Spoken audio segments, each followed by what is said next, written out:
Hello and welcome to Journey Lines, the podcast answering the question, how did they get there? I'm your host, Kim Minute.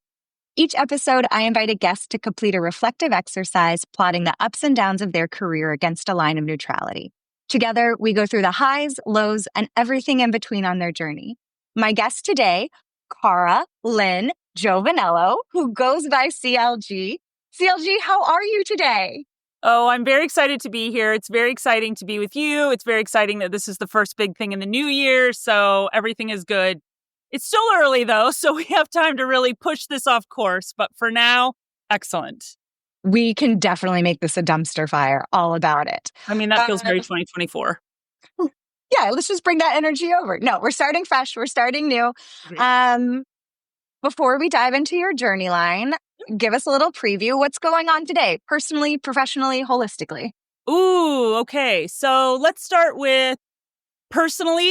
I just finished up 2 kids' birthdays. So I have now a 7-year-old and a 10-year-old. They are 3 days apart, January 3 and January 6. I want you to know, any parent that listens to this, October 1st, and through our case, like January 11th, it's like hell months. Like you're really going to war and you're making magic and experiences and everything that's fantastic.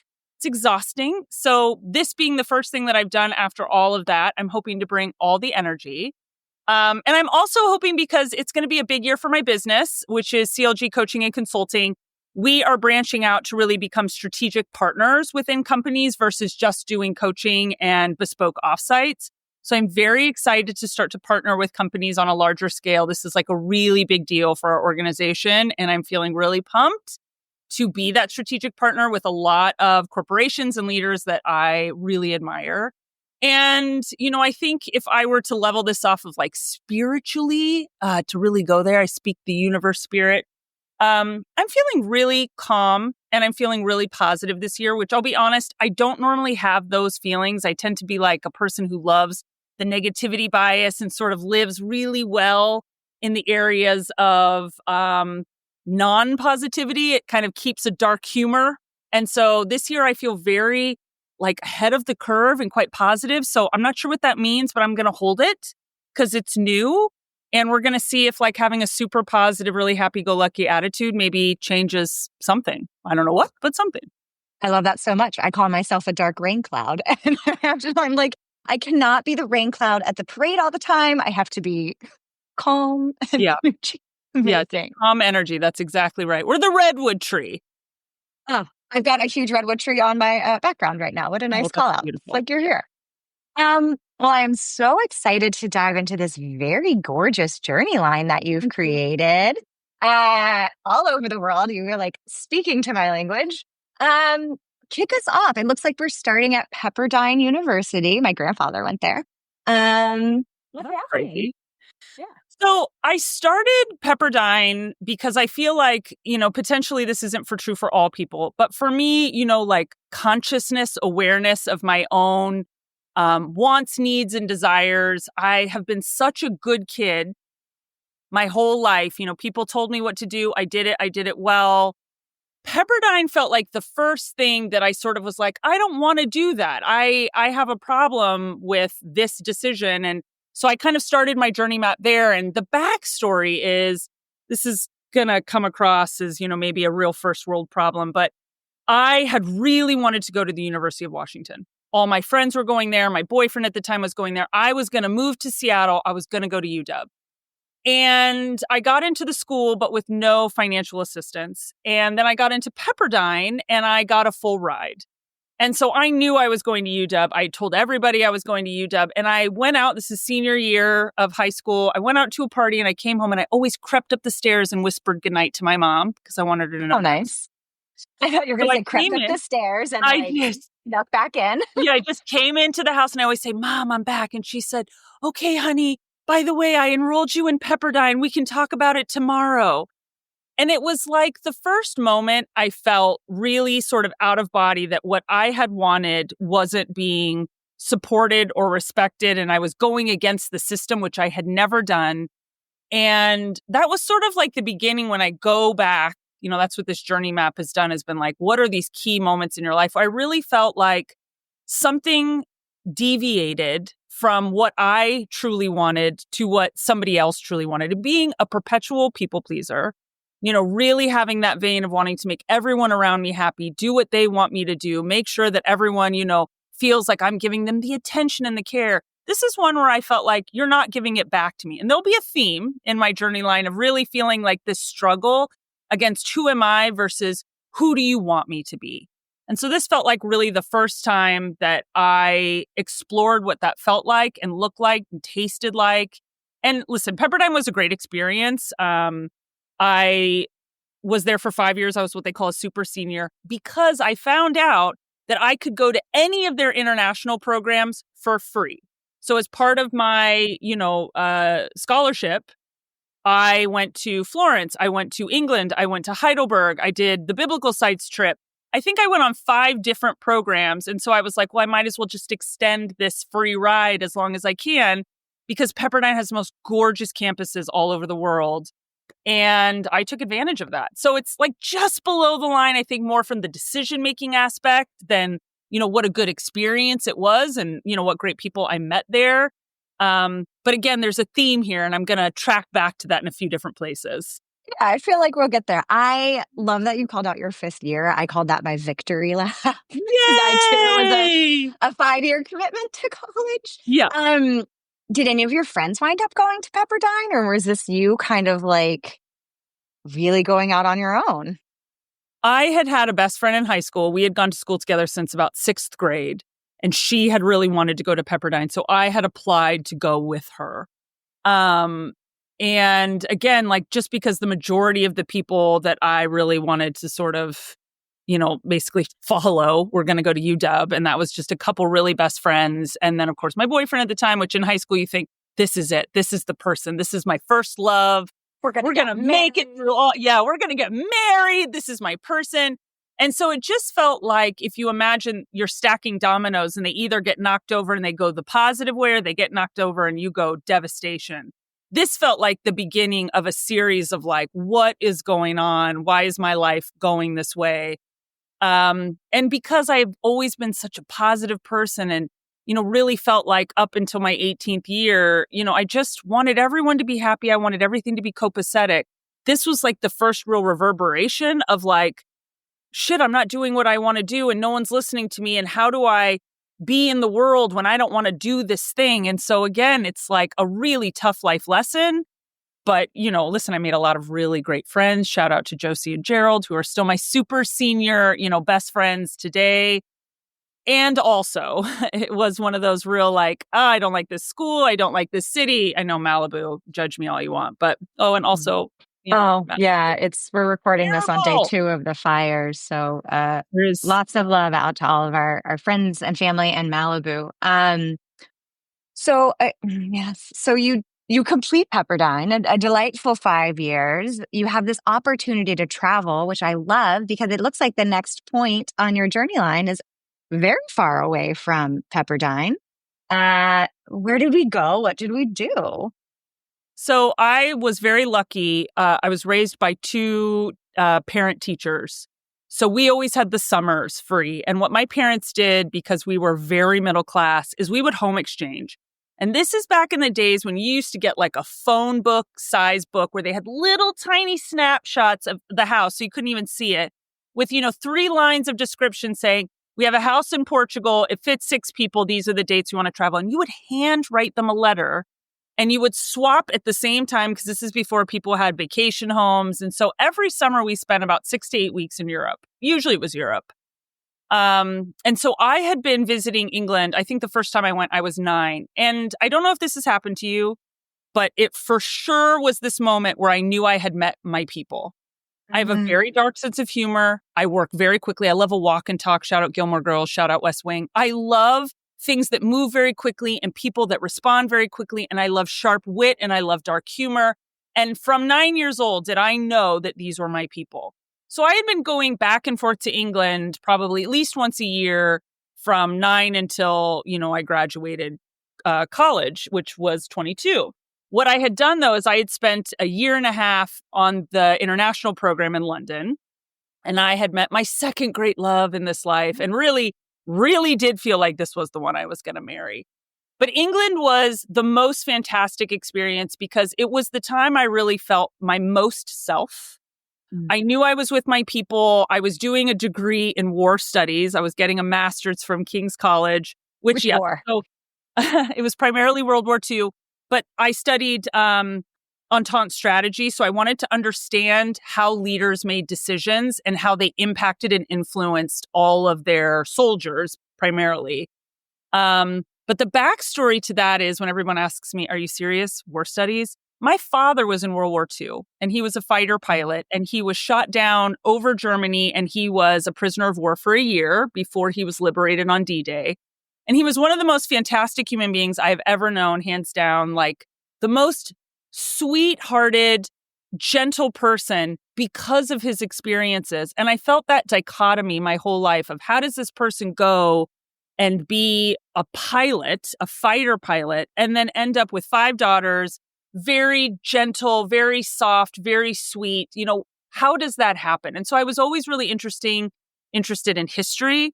And then, of course, I think one of the most prevalent movements, if you're not talking about religion, is war. And that's how things move across the world. And so I wanted to study war. I was one of 5 Americans and one of 3 women. So that was a really interesting dynamic. And the other part that I felt was really interesting, and for anybody who's ever gone to school in America and then gone to school in Europe, I had these really lovely teachers in my European program that said, look, in America, they teach kids to memorize. In Europe, we teach kids to critically think. You are not critically thinking, you are regurgitating material. If you want to pass this course, you're going to need to really change basically how you know how to learn and study and grow. And again, when you're 22 years old and someone's saying you have to start back at scratch, you can either go, I'm done with this program. I'm going to go home and do what I know. I'm going to, change my course.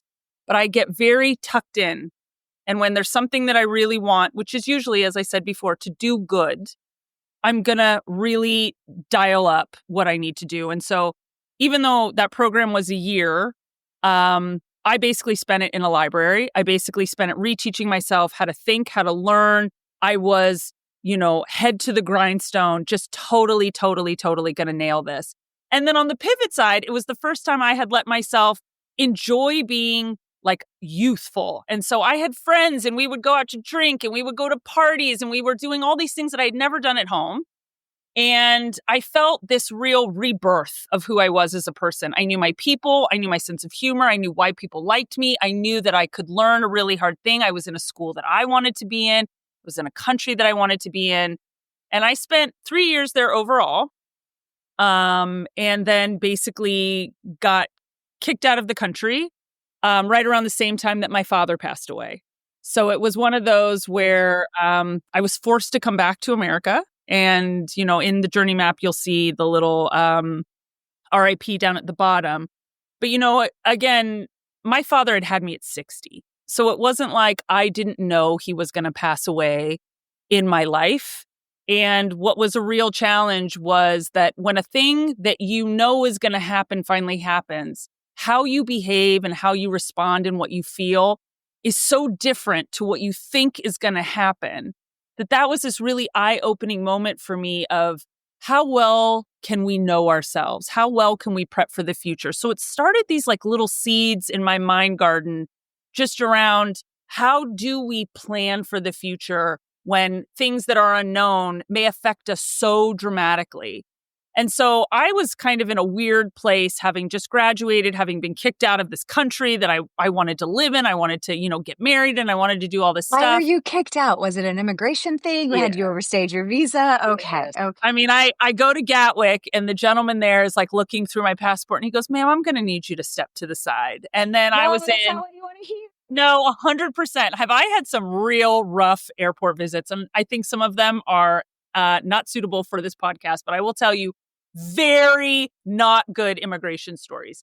And so in this one, I spent about, I don't know, now it's a long time ago, maybe like 3 hours, maybe 4 hours with them questioning me. And obviously they were like, look, you overstayed your visa. You're obviously working illegally. You have 30 days to leave the country.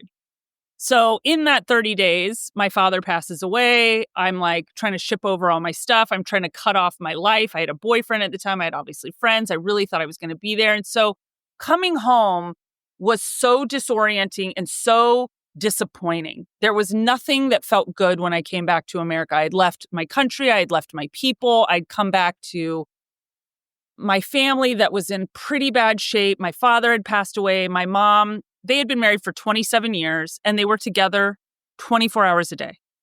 They owned a business together. They traveled together, like the epitome of best friends in terms of a relationship. I never saw my parents fight once. So when you look at my relationships now and I go, I just thought if you loved a person, you stayed together forever. There is work that needs to go in there. I learned There later. is work, yeah. Yeah, but I just felt like it was a really disorienting moment in my life that I had such deep loss that I was completely untethered. And at that point, I was prepared to start working on a PhD. But I had had this moment where I was flying with my mom. I think we had gone down to Mexico to try and just have some time together as a family. And I had taken a United flight and there's a Hemispheres magazine. I don't know if anyone's ever flown United, but that's their magazine is Hemispheres. And they had an article on Vietnam. And I was like, you know what? I did my thesis on Vietnam. I think I should go travel. I think I should just take a break and go travel. So you see like the sharp uptick is I spent 3 years traveling. So you were in England for 3 years, came home, and then left again for 3 years to travel So the basically world. my 20s, I was not in America. Yeah, I mean, I feel like there's a lot of people in their 20s right now that are very envious of that statement. I have a lot of best friends that I'm very lucky to say I've had for 20, 30 years. And one of the things that they always joke about is, they have these really wonderful lives now. And I'm like, God, I really envy your life. I like so many things. And they go, yeah, let me remind you when we were all working like the bottom rung jobs of trying to get up through the corporate world. You were like, hi, I'm in India. Hi, I'm in Nepal. Hi, I'm in Australia. Hi, I'm on the islands. And I was like, touche. I mean, it was a very lucky moment in my life. And it took me actually a long time to understand why I was gone for so long, which obviously had a lot to relate to family things and family challenges. At the time, I didn't put two and two together. I just felt like I should take a break. I have worked really hard. I'm like 25 years old at this point. I just want to get out into the world. And so I booked a flight. I was in China, Vietnam, Cambodia, Laos, and Thailand. I came home for maybe a month and said, no, this is it. I'm going to go until I, have no money or until I run out of juice. And the first place I went was Israel, which that is a whole life story on its own, really, to live in a country, to visit a country. I ended up living there for quite a while. But it was this first moment of like, I'm making choices for myself and every single choice has a good or a bad. And I have to sort of iterate as I'm doing it. So I went to Israel. Then I spent a year in India. And the way that I tell this story is the first 3 months that I lived in India were very hard. And everyone goes like, okay, why did you stay when there were things that were obviously so foreign to you and very uncomfortable? It's a very complex, dynamic country. And the level of poverty is something that I don't think anybody, having grown up in California, having grown up in a first world country, has any concept about. It's impossible to understand that level of, poverty, but also joy. There is such a unanimous feeling of fulfillment and satisfaction that people really have a life to live and to love versus what I feel like is a very American component is to work, which gives you money, which allows you to live. And the softness of India, I think, changed the course of my life. Like being able to be an American, where at the time a lot of people didn't like Americans. A lot of people were very surprised to find out that I was American. They said, you're so nice. You're so thoughtful. You're so polite, just things that Americans weren't necessarily associated with, especially travelers. And that was a really pivotal season of my life is not only traveling, but that year that I spent in India, I traveled all through the Middle East. I spent about 6 months in Australia, double backed and like kind of hit some countries in between. And then at that point of my life, felt extremely, extremely lost. I didn't know what a person is supposed to do after this. Like, how do you go back to the real world? I remember being in, I think it was a store in Australia after a year in India. And I'm in the shampoo and conditioner aisle. And I'm like, why are there so many options? Like, overwhelming choices.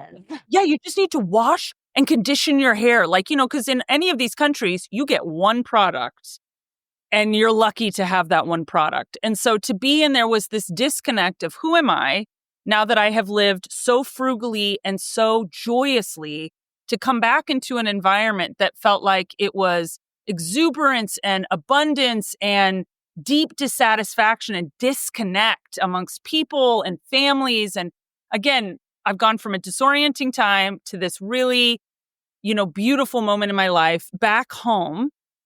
And I met a person. And that's where Before we get into your first big heart, I like how my choices in my 20s were, what am I going to have for dinner? And how do I pay my rent? And you're like, what country do I want to go to That's next? exactly right. Like, how was that being, at that time in your life, just making these very huge choices? Was it just like, I don't know, instilled by enthusiasm? I'm going to use the word freedom. Okay. If you didn't like a country you were in, you left. If you didn't like the people you were traveling with, you moved on. There was this real cycle of how you can choose a thing like an experiment, realize the experiment's either going to work or it's not going to work, iterate and move on. And only now do I understand that that was the process. But at the time, it just felt like, where do I want to go today? I want to go to Goa. Everyone says how great Goa is. How long do you want to spend there? I don't know. We'll see. I'll spend a month, 6 months, whatever it is. At least until I get kicked out by immigration. I mean, hands down, is that always something now? I'm like, I belong here. I swear. I walk in, I'm like, I have a visa. They're like, ma'am, you don't need a visa. I'm like, sorry, PTSD. I'm sorry. But there was such a freedom and a liberation to be able to choose who you wanted to be with and who you wanted to be. You could literally every day be a new person if you wanted to, because you could have a new group that you were traveling with, a new country that you showed up in. And I think that process of learning who you are and how you want to be and who responds best to the best versions of yourself. Now in my work, I completely understand that. At the time, it was really experimental. It was very painful at times. It was very joyous at times, but it was always me and my choices. And again, I hadn't had that experience yet really in my life. And so it was like a very pivotal time for me to kind of go, well, I do have likes and dislikes. Well, I do have choice where I didn't think that I had it before. And yet coming home, or after some time, I was like, well, I've run out of money. I don't really know where else to go. Am I going to get this PhD? So I went back to America. And I think within the first couple of weeks I was there, I met a teacher at my parents' school. And, the first day that he met me, he said, I'm going to marry this woman to my mother. And my mom's like, to his coworker. Yeah, which is his boss at the time. He was like, is that your daughter? She said, yeah. And he goes, I'm going to marry her. She was like, okay. That feels he was just trying to get in with upper management at the school. Right. You know how that education nepotism works. 100% was I like, wow, that was a bold choice. And in the end, we got married. He was very focused on the things that he wanted in the world. And, I happened to be someone that very much complemented who he wanted to be in that place. And so that ended up being a marriage. Yeah. Yeah. And then what happens after marriage? It kind of dips down a little bit. I see a little Department of Health and Human Services understanding the dip immediately. Well, I just want to say the reason that, I know I've seen other people who have done their journey maps and they've got these high hearts, they're doing things for love is way up there. At the time, if you had asked me to do this at the time, I probably would have put the heart up there. But I think just for clarification, I wasn't ready to get married.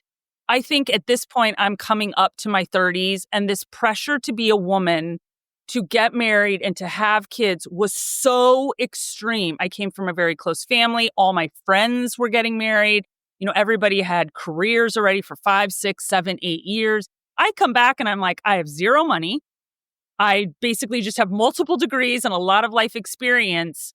And so when this really wonderful, kind man said, I want to marry you, I was like, well, I should, right? This Feels is what I stable. should. That feels like the right, everyone else is doing it, right? Yeah, that's Okay. exactly what happened.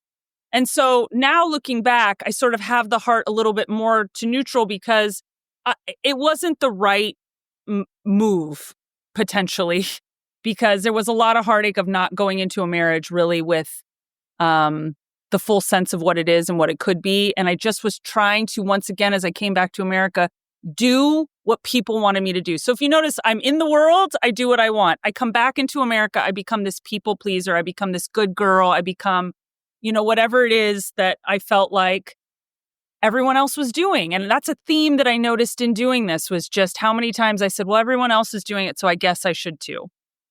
Wonder why you find that in America more than during your travels. I wonder if it's like a more stable community that you have here that you're like, oh, well, gosh, everyone else is. Whereas when you were traveling, to your own point, you said you kind of reinvented yourself or would go to a new group when you were ready. I wonder, I think that there are stereotypes. Like, I think if I look to what is America now, I used to be really obsessed with like celebrity news.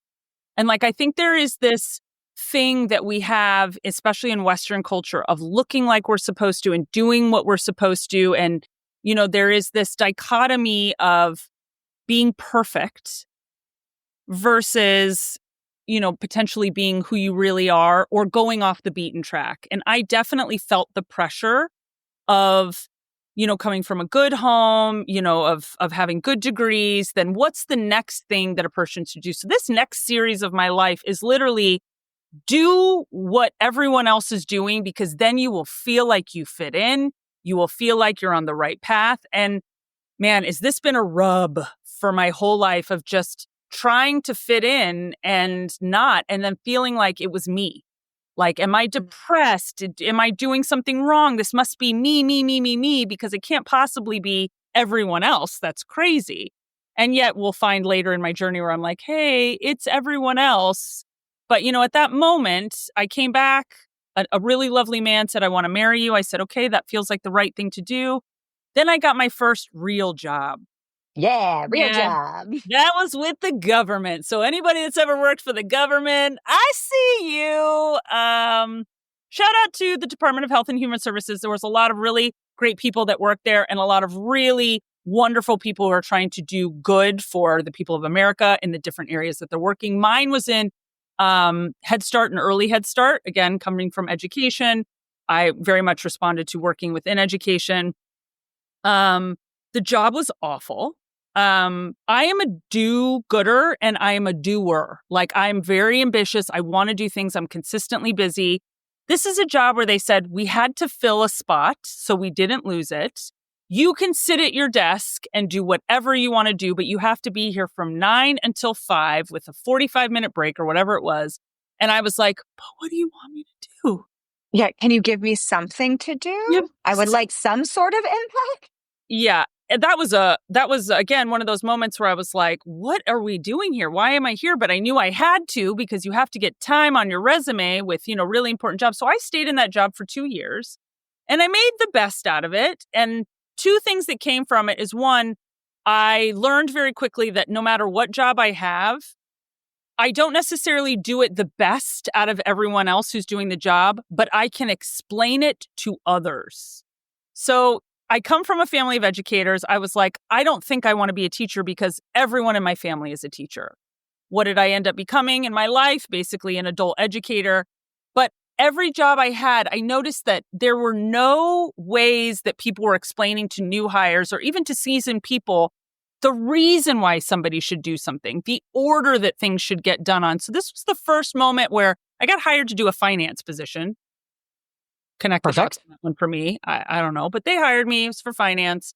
They knew you The weren't going to woman, do anything. They were like, I it's was fine, like, just come yeah, sit. they were like, you don't actually have to touch any calculator or number. I was like, Please okay. don't.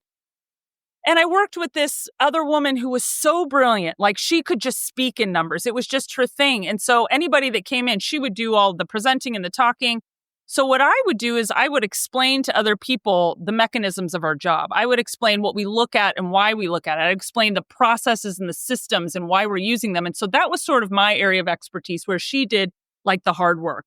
This is kind of now the theme of all of my jobs, which is I start in one thing and end up just taking over the training of other people in the job. And so I worked in that job for 2 years. I spent a lot of my time doing nothing. It was when smartphones first came out and I got a phone where I could get a book on my phone so that I could sit at my desk and read. Cause I had a Nokia flip phone for about 1,000 years. Kids So, these days always on their phones, reading it's books. true. And it started for me, about 15 years ago.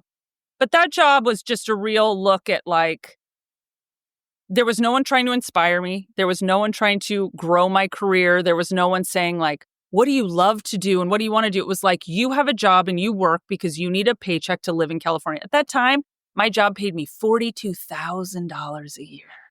Ooh, big In San money. Francisco, California, I got paid, it was $42,000 or $45,000. And I was like, oh my gosh, I'm loaded. I'm so wealthy. I can't even compute that number now.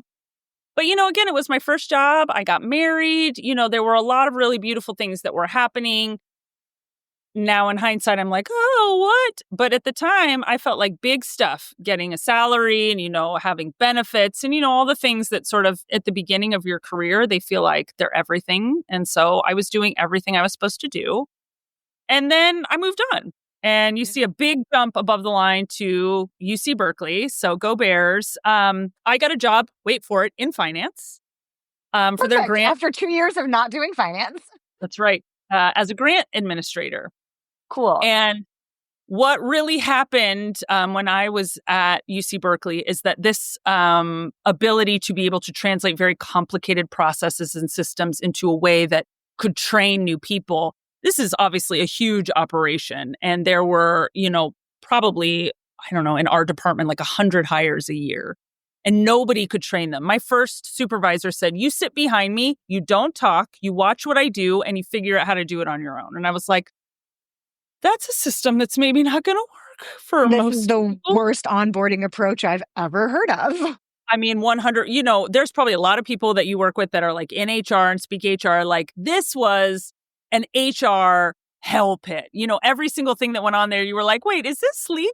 Should I be doing this? Should you be talking to me like this? But I, of course, didn't know anything. I hadn't worked that long. I didn't know how you're supposed to work with your HR system. So I just really put again, going back to my master's degree, I didn't know how to do it. So I figured out how to do it. I figured out the systems, who I should talk to, what's the order of people I should talk to, what's the order of operations, how to be successful. And I moved up within, I think, the first year or 2 years, to a very high level position because I was able to train all of these administrators that came through. I actually created a program. I'm still very proud of it if I look at the history of my profession, but I called it the RAMP program, Research Administrator Mentoring Program. And, I basically was told, hey, you get groups of 25 people at a time. Do what you want with them. So I was like, okay, we're going to have a schedule every day for 4 weeks. We're going to meet for 4 hours. I'm going to teach you a thing. You're going to go back to your office. You're going to use the thing that you just learned with your real work. So this is where I first started to learn that you have to embed training into work. Otherwise, it's not gonna click for people. And so coming into where I am today and why I have the practices and the belief systems I do working in L&D started with, you can talk at people forever. But if you can get them using a principle immediately in something that they're really doing on the job, they're going to learn it. They're going to embrace it. They're going to have much richer questions and, dialogue and dynamic of how to develop. And again, I am in the business of development. And so seeing that in real life where there were no boundaries for me, do whatever you want. You have no resources, but you can do whatever it is that you want to do with these 25 people per cohort. I think I had 4 cohorts that first year before I really stepped up and took my first big time L&D role. And so from there, I actually called the supervisor and I said, look, I think you need to put me in learning and development. I think I'm doing all the training for this group, but can you find me a job on campus that's in L&D? And the first job that opened up happened to be a manager position. And, I met with the woman who had the open position. She hired me on the spot. Now, keep in mind, I didn't really have any background. I just explained how I think about things and how I have a belief system in people learning. And she just was very inspired by me. And this is one of the first times that I realized how I speak to people and the things I believe in make other people feel good. They make other people feel hopeful and that there is belief in what I'm doing. And she was the first person that really made me feel like I have authentic power to do good in the world. And I took it and absolutely ran with it. And so Berkeley was a great experience. I was there for 8 years, where I had a lot of different jobs. And you can see that now we start with the baby period. And the babies are starting. So now we're married. We've got a few years of married life under our belt, and we do, well, what's the next thing a woman should do, a family should do? Right. So as soon as I turned 30, I was like, okay, well, we need to start having babies because that's what everybody's doing. And again, interesting, because you said your dad was 60 when he had you. So you were half the age starting a family. Also a woman. Well, yeah, I know. But I do think that that's important, at least to my understanding of the differences that women and men are treated. I don't think there were any guys around me that their parents were like, oh, you should definitely be getting pregnant, this year, where I was 30 and they're like, when are you going to have kids? When are you going to have kids? Literally, as soon as I'm holding my newborn, which I'll get back to that story in a second, brand new baby. And someone's like, when are you going to have your second? And I'm like, I literally just pushed this one out. This right here. She's here. She's 2 hours old. Maybe let's slow a roll a little bit here. I don't even know if I want to do this one right. Let's not talk about the next one yet. Right. And so the thing I felt like was really important about, feeling like it was time to have kids. I wanted to have kids. I think there is a biological response again that, I want to just take note out for people is sometimes we don't even have control of the decisions because we are biologically designed to want specific things. And so potentially before I was ready or, maybe a lot of other reasons, I was blessed with a baby girl who I just want to do a shout out for myself. This is definitely a Snoop Dogg moment where I want to thank myself because I had this baby without drugs, which now having had 2 babies, one with drugs and one without drugs, having baby without drugs is crazy. It's literally, I don't know what medals you won. Yeah, I mean, I probably would have still not taken drugs had I known better, but I feel really proud about that because that was, again, this very insulated moment in my life where I was just in the zone with myself. That's not to say I didn't have, doctors and my husband and family and whatever, but you get to this place where there's no relief from this labor that went on for 22 hours.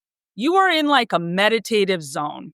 And this is where any hard thing that's ever happened to me, I'm like, I know I can get through it because I know how to tap into the zone, which kind of takes me back to being in India where I had done this Vipassana course. Have you heard of Vipassana? No, tell me everything.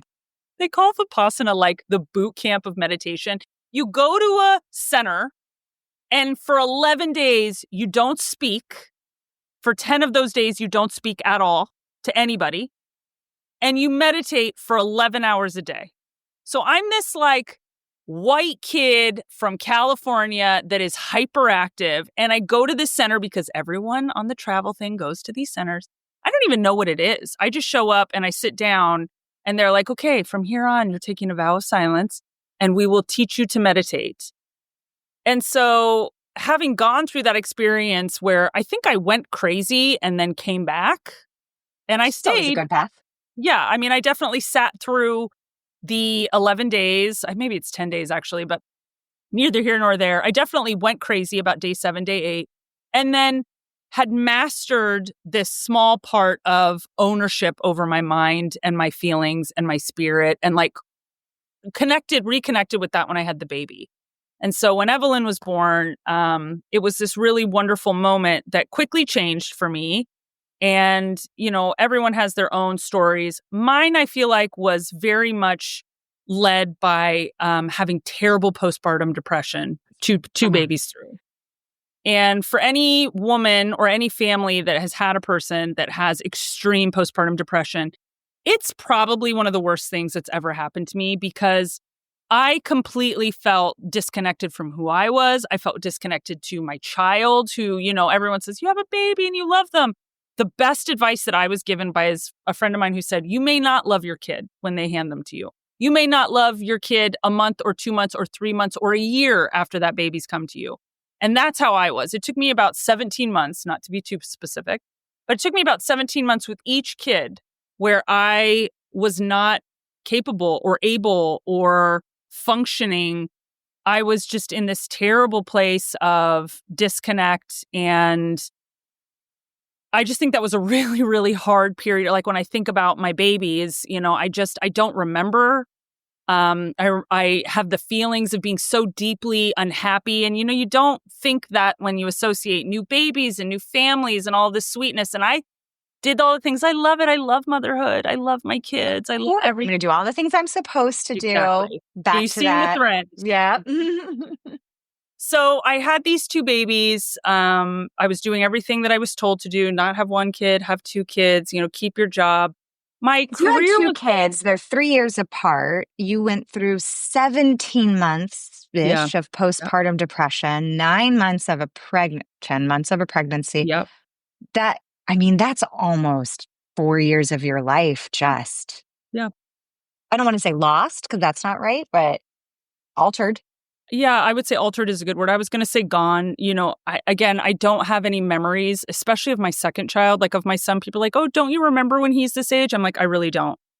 Because again, now I had a toddler and a newborn and was in terrible postpartum. And I do feel like the expectation of, and no shade to Berkeley, because I do love it there, but you have to save up every sick day. You have to save up every single PTO day in order to have 3 months with your baby. And 3 months is nothing. I ended up pushing it to 5 for both kids. But, the strain that put on our family in order to get that time off, like I went to work sick for a year before each baby. I did everything that I needed to so that I could have enough time to, both of our babies were born in January, to get to May when my husband, who was a teacher, could then take off for the rest of the summer and be with them. And that's before, you have to find childcare, which is absolutely crazy, especially in California. And it's so much money. And just when I think about that time of life of like trying to have a career and trying to be a mother and having postpartum and, being married and living in a place where no one is close to you, you want to go see somebody in the Bay Area, you got to travel an hour and a half each way so you can have a half an hour coffee. So no one's coming to see your babies. No one's like, hey, I can take the kids off your hands. Hey, you may need to go to therapy. You seem crazy. I didn't have any of that. So I sort of have this period of my life that feels like was taken from me. And that I feel very sensitive about it. And I do talk to a lot of women about, what I think is potentially good for them to be aware of when they go into certain things and moments of their life. And again, coming from an educator perspective, I don't want people to reinvent the wheel. So that's just a sort of below the line series of years that I had. I think that's really powerful. I'm very much I'm not a mother. I do not have a maternal instinct in my body.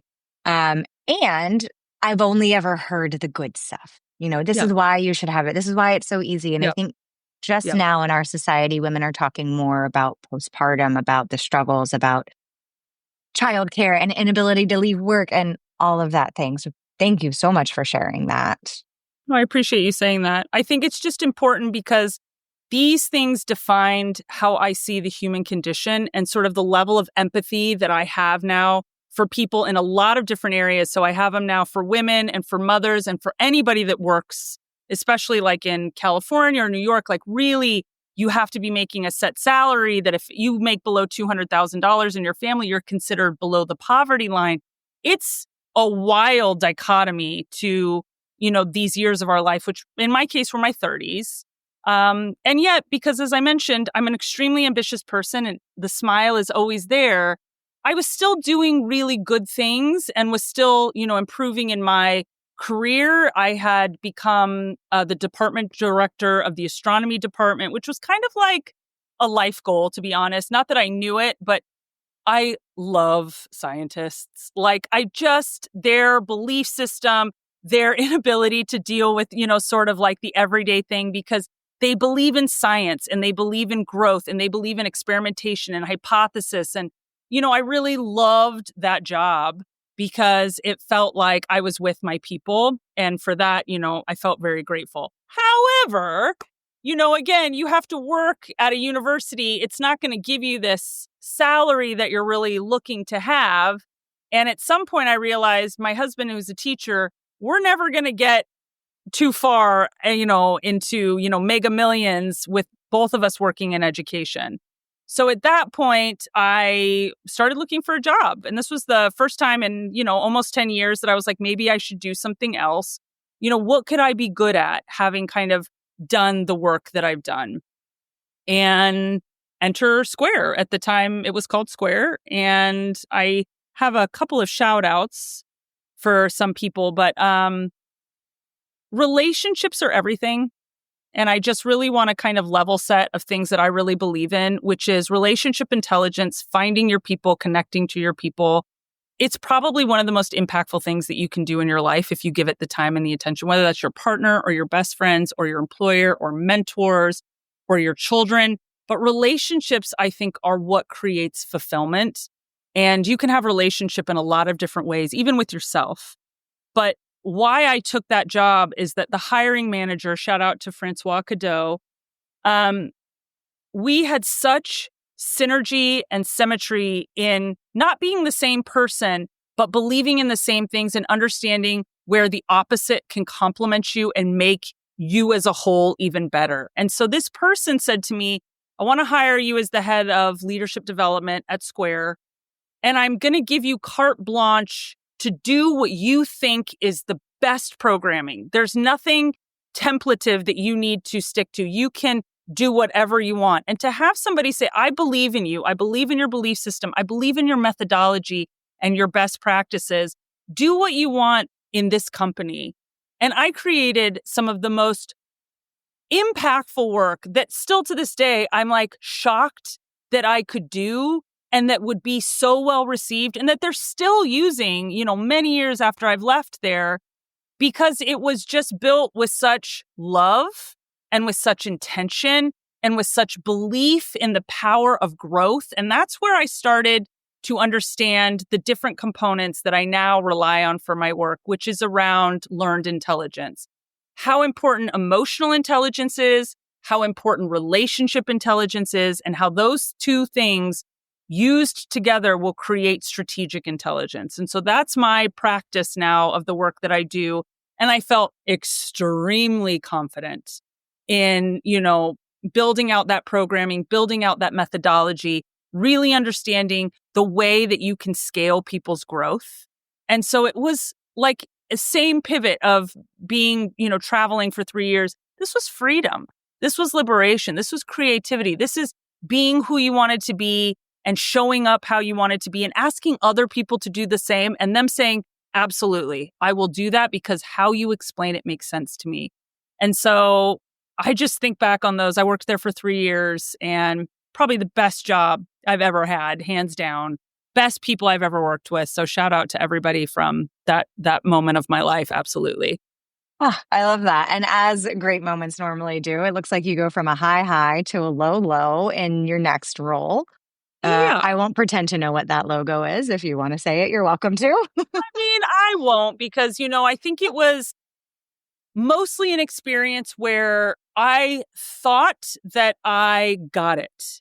And when somebody came to me and said, we're going to offer you this big promotion with a huge salary raise to what I was getting paid, again, I thought rather than staying where I felt so good and so at ease and in control at my work at Square, I thought, well, I'm being asked to do this other thing, so I should take it. Right? Like that's what you're supposed to do, especially in America. Do the thing, check the box, get the next role with the next promotion, check the box, get the next role with the next promotion. I was in San Francisco Tech for a while. I took some jobs I was not qualified for, and it was a struggle. Yeah. I don't know if maybe you felt the same. I mean, the struggle. At this point now, I have been in the United States for maybe a decade, and I'm feeling worse and worse every day. I'm feeling like my profession is good, but, obviously if your entire life is your work, there's a problem there. I have two beautiful children that I, for the most part, really enjoy being around, but parenthood is very hard. I think how I've described it to people is motherhood is wonderful. Parenthood is awful. We're not given any way to succeed here. We're not given financial support. We're not giving, educational support. It's just, there's no way to, I feel like, win unless you are exceedingly wealthy and you can hire those folks.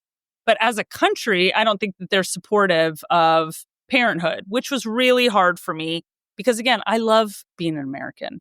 I went out into the world and campaigned like, look, America's good. Americans can be good. And suddenly I'm here and I'm like, America, you don't like me. You don't want me to succeed. And so when I got this offer for this job, it was like, obviously I would leave this company that I loved to go to this new company because that's what I should do. And that's what I should do in order to make sure that there's enough financial support for my family. I have an ego. I would be lying if I didn't say I did. And so I felt really great that some company thought that I could do it. And it didn't work out. I think the culture of the company wasn't right for me. I think I didn't have supportive leadership in the way that worked best for me.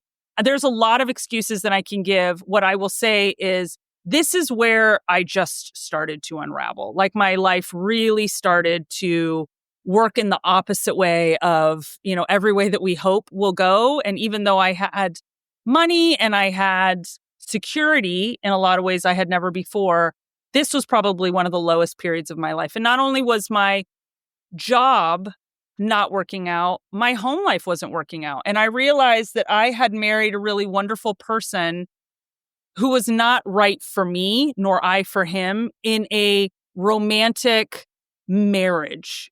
We are still great co-parents and we think the same about parenting, but how we are in life, it just wasn't very aligned. And so suddenly I wasn't aligned in my job and I wasn't aligned in my partnership. And I kind of think of my life as in three things. They're all P's. You got your profession, you got your personal life, and you got parenthood. And suddenly I had in November of 2022, I had separated from my husband. This was about 6 months old. I got laid off from my job, of which is kind of the craziest story because I had started having terrible health problems, like heart palpitations, panic attacks, like going to the emergency room because I thought I was having a heart attack. So when people talk to me now about burnout, I have a completely different viewpoint of what it is to put yourself in a situation that is so negative every day and still try to where you literally burn off all of your ability to move in any direction. You just stop.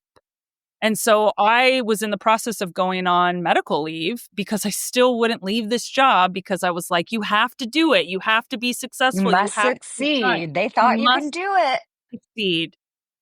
So when I got laid off, I was in a terrible health moment. There was no possible way I could think about what I was going to do for work. And at the same time, my relationship was imploding. And I have never felt so alone, like getting emotional, but sort of holding it at tempered bay. When I think back now, 2 years ago is it 2 years ago? No, I got laid off in 2023. What year are we in? I got laid off We in just turned 2025. So yeah, we just started 2025. So it's in 2023, November of 2023. Wow, that's weird. Okay. That's like a year and a couple months. Yeah. I spent 3 months. I don't know if I want to say at the bottom of a barrel, but I spent 3 months really lost. I didn't know who I was supposed to be now. I didn't know what job I was supposed to do. I kept interviewing for corporate jobs. I would literally be having panic attacks in the interviews because I was like, I can't do this. This isn't what I want to be doing. I would come home. Your body is literally telling you no. And you're like, no, this is what we're supposed to do. Yeah, this is it exactly. There's like a funny story. And since, I got you as a trapped audience, I feel like I'll tell it. But I'm in the urgent care and I'm crying to this doctor. And she's like, okay, tell me what happened. And I said, well, this has been started from about 6 months ago. And I was having trouble breathing and trouble sleeping. And then, I was having panic attacks. But this cat came because he knew I was going to die alone. And he was a stray and he didn't want me to. And she's like, sorry, hard time out. I just want to track the story here.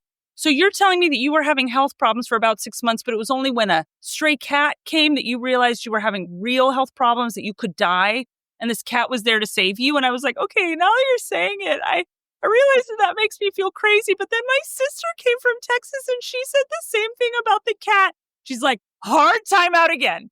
So now your sister is saying, she's like, do you think we need to do a psychological exam? And I was like, no, but I do understand. But that's really where I was, is like, I felt like I had nobody. I felt like the only sort of beacon for who I was as a person was my children. And I spent a great deal of time kind of coming back to a place of, how do I want to be as a mother? Because I had lost all of that in the beginning years and then sort of bypassed it just in the working hard years and providing for my kids. But how did I want to be as a mother? How did I want to be as a person? So there was sort of this huge reset where I took 3 months and I was like, I do not want to work in, a corporate office anymore. I don't want to be an executive anymore. And I had been doing coaching now for about 10 years. So that's a story I bypassed really hard, which was at Cal. When I took that first job in L&D, what they had wanted me to do is sit with the SLT for a group which had about 11 leaders and really try to help them through this very challenging budgetary crisis to resource properly. And I had been sitting in these meetings for about 6 weeks, and all of these people, the top people in their organizations, all they did is fight. And they fought ruthlessly. They yelled at each other. There were screaming matches. There was, freeze outs. Like, they were not working together at all. And I'm sitting there for 6 or 7 minutes, 6 or 7 weeks going, how am I going to help these people? How am I going to build their organizations to work with each other and to have their people work with each other? So there was this moment where in one of the meetings, everyone just stopped talking. It was like this weird, no one's going to say anything. So I thought it a good idea to start sharing my observations. And nobody interrupted me. So I went up to a whiteboard and started drawing maps of here's where I thought we could resource share. And here's where I thought that we could do cross training and doing all of this stuff. And I was really feeling myself. And then I kind of turned from the whiteboard and I see everyone looking at me like this. And I go, oh my God, this is so bad. My boss who's in the room goes, Cara-Lyn, thank you so much. Could you maybe, we'll talk about this after the meeting. Could you maybe, we'll thank you. There's the door. And I was like, well, that's it. I've been fired. I have no idea now what I'm going to do. I sort of sitting in my cubicle and he comes anxiously awaiting the next 100%. I'm like, God, how bad is this? And he said something to me that really did change the course of my life. He said, Cara-Lyn, have you ever thought about coaching? And I said, yeah, I'm pretty good at sports, but I don't think I could ever teach anybody how to do a sport. And he was like, oh my gosh, you are probably one of the stupidest people I've ever met. I'm talking about business coaching, which at the time no one had really heard about. It was kind of a new phenomenon. And he said, basically, it's being able to bring up challenges and weaknesses and development areas without alienating or making people defensive. And he said, you just have a natural way of telling people the hard truths without making them feel like they're bad people. And he said, I really want to have you explore this. So I'm going to pay for you to go into a coaching program. So during my first child, did I go through a 6-month training program, and then you have to do hundreds of hours of training in order to get certified. So I'm pregnant. I have a baby. I literally complete all of my, work at the end in order to get my credentials. So at this point, I've been doing coaching for about 10 years. And I had clients, pretty much 5 to 10 clients for forever. I had done some work within organizations, very lightly, depending on if my corporate job would allow me. So I kind of had this moment where I thought, I wonder if I could do this all the time. I wonder if me going into organizations and me working with leaders to really not have any confines or boundaries around what the company wants me to do, what the organization wants me to do, and do what's best for this team, do what's best for this person. So I put out my shingle in February 1st, 2024. and am coming up now to my 12th month, right? So February 1 will be my 1-year anniversary. Having had the most successful year of my professional life, hands down. Thank you. And not only that, it was the biggest sort of guiding light. I want to come up with like a better metaphor there, but truth telling that I could do hard things. Like shout out Glennon Doyle. But I did everything on my own. And I say that with like no amount of understanding of how, people interact with me. But I didn't have a partner. I didn't have a corporate job. I had a belief system and I had skills. And so I went out into the world and I said to people, I do this work. Would you refer me? And, I'm doing right now my sort of 12-month recap, to prep for my February 1 sort of debrief to the world.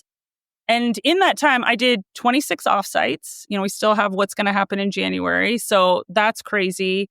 I traveled to 5 or 6 new countries. I pretty much every month had taken a trip for some component. I've applied for a PhD program.